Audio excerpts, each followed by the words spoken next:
Hi, folks. Tacitus today, your pushback channel, and thank you for joining this audio live stream. In this essay, I'd like to talk about what's obviously a globalist program to take out and neutralize any political opposition, any real political opposition they've got. So any politician across the Western world who opposes or questions the globalist project and who's got a credible chance of winning the popular vote, they are taking those people out. So we're looking at Bolsonaro in Brazil, who's recently a legal verdict there by the stacked politicized court that says he can't be a politician for 8 years, I think it was. So they've neutralized him. He's the real threat. And, I'm satisfied that he won the last election.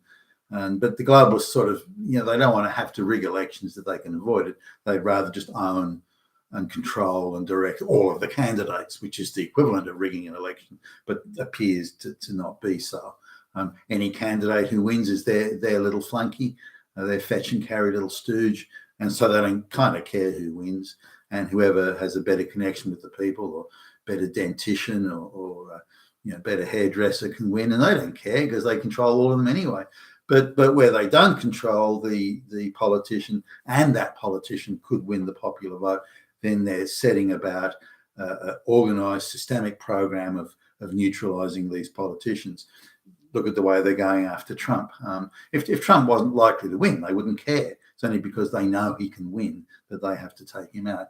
The same with Nigel Farage in Britain. Now, I don't know if Nigel Farage could win government or anything like that, but he could be very influential in determining outcomes. And so they're determined to get rid of him and to make sure he can't function anymore. And they'll gradually go after the others depending on when the election cycle is and how it works and how much they've got, how much they control a particular court at any given time. So there'll be some sort of tactical measure in it. But make no mistake, they're going through every politician in the Western world who could potentially win a popular vote and taking them out and neutralizing them. And there's no mistake about that. That's what they're doing. And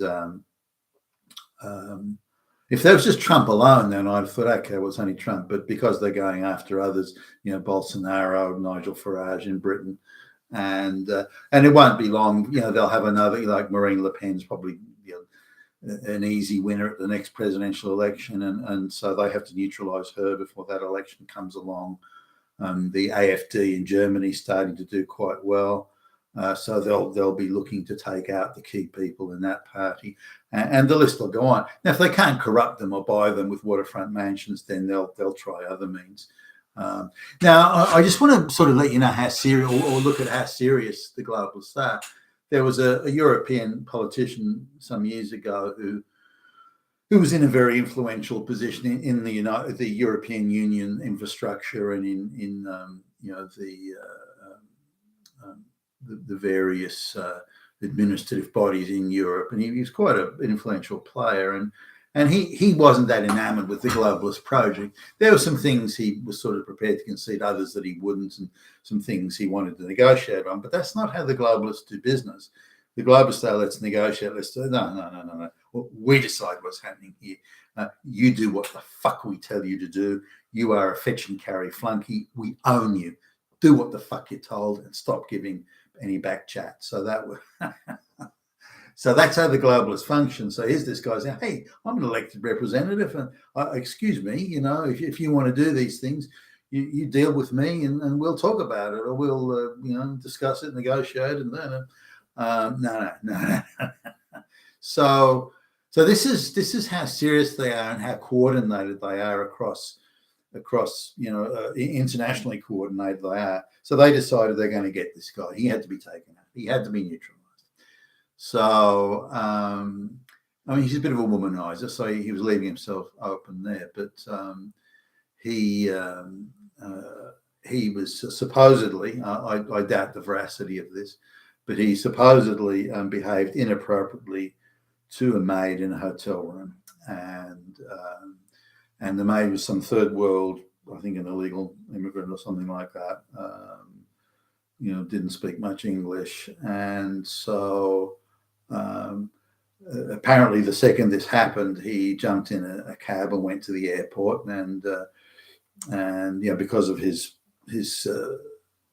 status and everything, he was he could board at the last minute. So as the airplane's sitting on the runway ready to take off, the authorities, apparently the way it goes, the hotel manager talks to this third world, black peasant maid, and decides that a terrible wrong has been done, and contacts the police.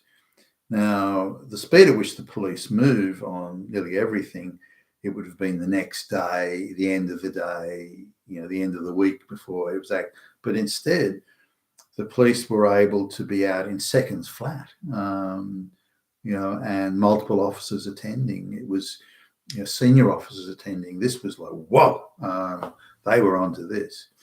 And the police were there, had allegedly taken statements and done interviews, and then had got the permission of the various political authorities to stop the plane from taking off, to board the plane and take off, to grab hold of the senior politician and drag him away and arrest him and drag him through the court system, stick him in prison and so on, and to make a huge international sort of scandal affair out of it. So he was taken out as a political force. His life was over. He was finished. They nailed him, and he had resigned all his positions. And then those positions, interestingly, were filled by people who were very, very pro-globalist. And so clearly it was a takedown, but it was done with such speed and precision, and it's obviously pre-planned. The whole thing was put together.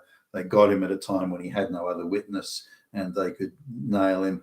The machinery moved with lightning speed to get him and to charge him and imprison him and so on. Judges were lined up who were also activists that would say, "Oh, he has to be contained. He's a flight risk. Oh, what a danger," and so on.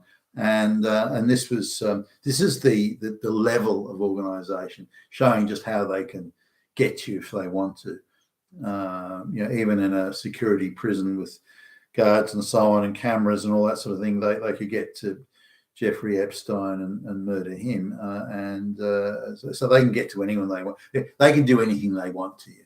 I guess the higher public profile you are, it becomes a little bit more difficult. They have to be a little bit more careful, and their planning has to be a little bit better. But they can do it if they want to. Trump's probably the hardest to get to, because as an ex-president, he's got a security detail and these sort of things. But they're trying everything they can to neutralise Trump. Nigel Farage in Britain's probably a great deal easier to get to, and we find there that to fuck him up, every bank in the fucking country is refusing to do business with him, in what clearly is a conspiratorial exercise. But again, he's one of the major opponents of globalisation, particularly things like mass migration. He's against. So they've got to take him out. He's a threat. He's a threat to the globalisation project. And they must be getting very nervous about it. The globalists, they must know that nobody really wants this. And if the people do have a popular choice of who they elect, they'll elect someone who's against globalisation. So we have to neutralise that. That is a threat to our interests as globalists, and we have to neutralise those threats. And if we have to break the law or rig the law, rig the ballots, rig the elections, whatever we have to do, we'll fucking do it, because we're in charge around here. And don't you motherfucker peasants forget it. You've been a Tassus today, your Pushback channel. Thank you for listening.